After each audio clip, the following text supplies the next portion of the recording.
Welcome to our second lecture, External Morphology of Root. Generally, root is prolongation of radicle of embryo. It grows downwards and helps in the fixing plant to the ground.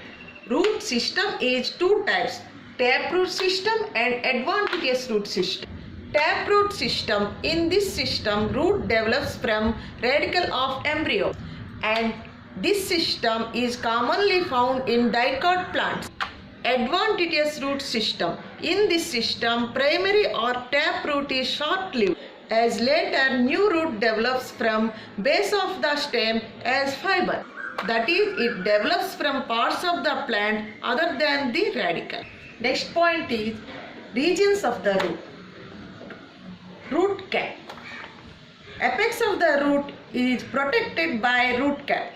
Region of meristematic activity. Here cells are small with thin walls and dense protoplasm and divide repeatedly.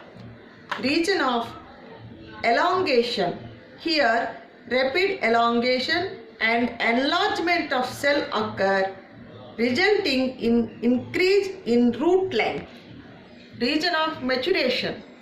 From this region, some epidermal cells elongated into thread-like structure called root hair, which increase water and mineral absorption.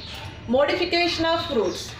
First one, storage root, velamen root, photosynthetic root, respiratory root, nodular root, parasitic root, prop root, stilt root.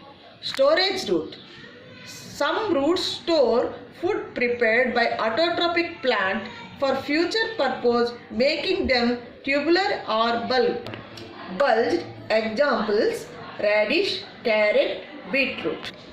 Some small plants in evergreen forest, due to lack of sunlight, take shelter on branches of all trees and obtain more sunlight. Such plants are called epiphytes.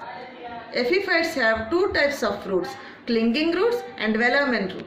Clinging roots, this helps in fixing the epiphytes to tree branches. Velamen root, these roots hang freely in air and absorb moisture from atmosphere due to hygroscopic nature of dead velamen tissue. Example, members of Orchidaceae family like Vanda. Photosynthetic root.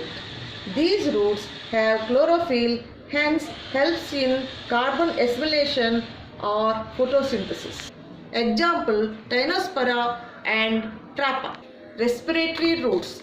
In waterlogged soils, some roots come out of ground vertically upwards and helps in absorption of oxygen.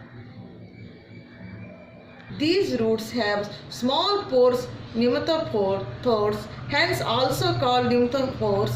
Example, Rhizophora.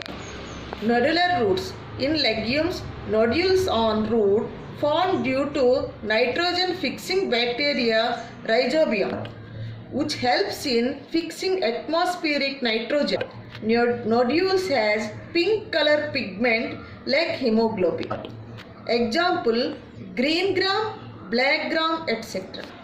Parasitic root are two types, complete parasitic and incomplete parasite. Complete parasite depends on host for both food and water. Incomplete parasite depends on host only for water. Complete stem parasite, Cuscuta. Incomplete stem parasite, Loranthus. Complete root parasite, Orabanki. Incomplete root parasite, Striga. Prop roots. Hanging roots in banyan tree. Stilt root. Supporting roots in maize and sugar cane. Thank you.